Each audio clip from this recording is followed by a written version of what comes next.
One of my favorite, and I want to give you a little bit of a story to this first before I even put it on, okay? So, one of my favorite songs of all time was released in the early 2000s by DJ Tiesto, okay? And he was accompanied on that particular song just to be by an amazing vocalist, Kirsty Hawkshaw. And for the longest time, that has been one of my absolute all-time favorite songs. However, I didn't listen to it in a very long time. And yesterday, the last 2 days, should I say, so yesterday and the day before, I had these realizations in my life, these breakthrough moments, essentially, on some of the research and some of my inner workings that I've been doing on myself. And did you ever have this, guys? So you had this click moment where everything was just like, oh my god, like pretty much like Janice from Friends, right? Oh my god, like literally like Janice. So it was literally one of those moments that it's like everything just came together and everything just clicked. All right, and like essentially an epiphany. So I was just listening. I was listening to two back-to-back videos, just these just small videos on YouTube of people that I follow, and these, sometimes when your energy aligns, the algorithm just literally knows what to send you. I know some part of it could be like, oh, like, it's just like we don't really understand how the algorithm works. Like lots of it's because, lots of views or whatever. But do you know, sometimes when you log into YouTube, it just serves you the right video, or you log into onto Instagram and you just see the right post and you're like, ah, like that type of stuff. It's one of those moments where it's almost like your energy aligns and it just tells you this video next type thing, or this post next, or whatever the case. Maybe you need to look at this. So I watched two videos back to back, and I literally, after watching them, it was just like all these other, like certain sentences and all these other texts, these books, everything, just parts of all of this stuff just all kind of came together and mashed in my head at the moment. And I was like, oh my god. So like the epiphany moment, just that eureka, that light bulb, that everything just clicked at that moment. And then the next day the same type of thing happened, and I was like, ah, breakthrough. It was like a breakthrough moment. I literally, okay, no word of a lie, I was in my living room at the time. There's a lovely carpet right next to where our bestest boy Arcanine is. I was right next to Arcanine at the time when this happened, and I just stood up being like, oh my god. And then this kind of rush of I'll just say emotions kind of took over me, and I just like couldn't stand anymore, and I just kind of fell to my knees. And I was just, like, it's almost like a biblical thing, like, speaking of Sister Act, it's almost like a biblical thing happened, and I was just like, wow.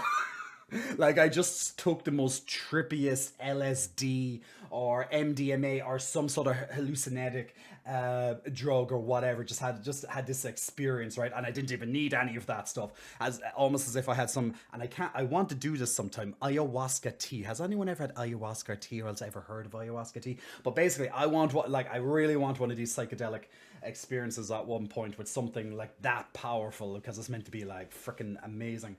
But I literally had that, and I just felt lighter. Jay had an acid flashback.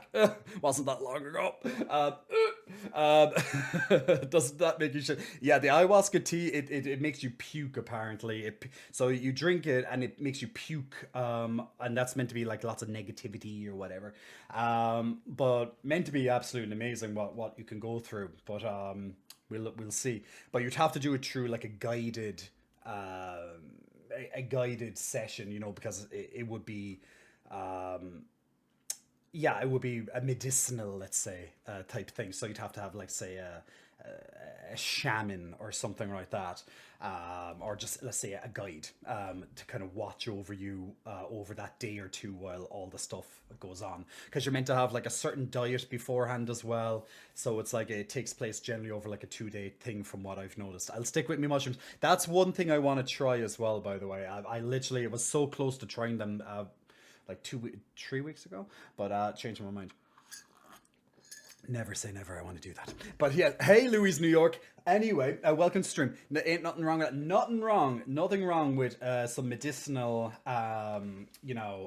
under supervision, or even if you just want to do that stuff in your own time, nothing wrong with it, right? But anyway, I had this epiphany, all right? So, and it really all took place yesterday. Now, as I said, I had all these breakthroughs, and then the epiphany, that kind of that breakthrough, the light bulb kind of thing, threw myself down onto the ground and being like, wow. And this is the result, and this is where I'm coming from. This is why I wanted to introduce this song to you. One of my all-time favorite songs. It's a trance song. It's just over 3 minutes. Now you can find remixes of it. I implore you. The lyrics to the song are so freaking powerful. It 2 days ago, when I had the eureka moment, all right, before the entire, let's say, breakthrough yesterday, when I had that first kind of thing, that song, out of nowhere, because I have not listened to it in a couple of years, even though it's one of my all-time favorite songs, it came into my, it literally just whoosh, into my head. And I was like, I need to put on the song. And the song spoke to me more than ever before. The lyrics just spoke to me more than ever before. It hit me at the right moment, just like those videos that I saw online hit me at the right moment. All the texts, all the books that I've been like consuming over the last year and a bit about these type of things, and it just was all in, and I was like this almost like outer body experience, no fucking lie. And I felt immediately lighter as a result. It's like a lot of shit just left my life at the same time, like almost instantly with the realization. And now it's up to me, now that I'm aware and I'm lighter as a result. And I can't wait to talk about that. I'm just feeling a lot more in flow, and I feel like I'm back to I'm on my way back to a previous version of myself that I miss. Um, in what I mean by that is, on my quest, on my journey, on my path to like discovering myself more and who is Jay, like all the stuff that you probably forgot about yourself over the years because of whatever hit you in life or whatever. On my quest for more maturity, more understanding, I threw parts of me away that I thought was, oh, that's too immature, that's too childish, whatever. And I was like, Jay, that is who you are. The playfulness of that is who you are. So you can still have the playfulness, you can still have that fun, that joy, that love that you have, that lightness that you have in your way, while still being on the way to find of the maturity and all the fixing all the shit that you want to fix, all the little annoyances that you have in your life. So it's like being able to have that balance, right? So I felt so much lighter. I've been just vibrating in joy. Things have been happening that I can't even explain.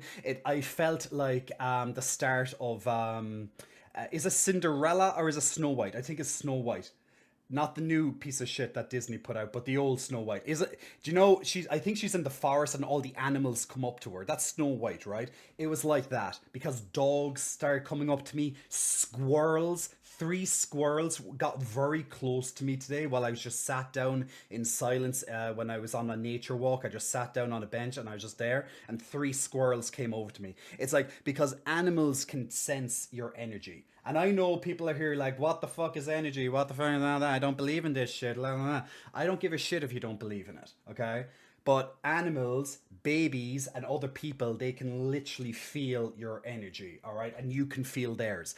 Like, when you're sensitive, well, like when you're sensitive to energy, you can feel when someone is off. Like they don't even need to say it. You know it. You can go into a room and you already can feel the energy from people in the room. You just know there's bad vibes or good vibes and all that. Like most people on a basic fundamental level understand that, even if they can't explain it.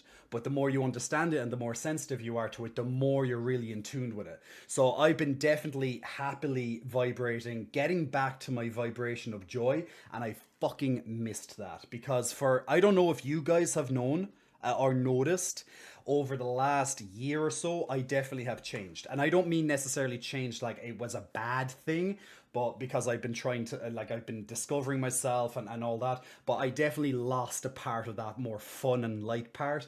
And this is me reclaiming that energy. And I'm fucking here to fucking stay. That's what I can say. So I'm just going to balance and just find like what it's like I went on holiday, and as I was on holiday, I started picking up a couple editions along the way. And this holiday I call life. All right, I'm still on that path. So along the way, I'm picking up some editions. So I'm like, okay, strip away some things, put on some other things, and like, woo! Papa's got a brand new coat, so to speak. Got bigger titties too, I suppose. So, um, but I love my playful part, and I don't give a shit if people say, oh, it's immature or whatever. I'm like, go fuck yourself. I don't give a shit what you say. And that's the attitude that I think you need, because the more you want people to like you, the more you start erasing parts of yourself, the more you start diminishing the light that's inside you. And I think that's a terrible thing that people do to themselves, and that's something I've done to myself for far too long. Is making yourself smaller so you don't offend other people. And it's like, I don't give a fucking shit if I offend you, because that's your problem, not mine. Your triggers are not my problem. However, I can still do all of this in a very respectful way without being like, rah, like intentionally trying to hurt you. But the point is that when you try and make everyone like you, no one is going to, you're never going to please everybody. And the only person that you're really going to hurt along the way is yourself.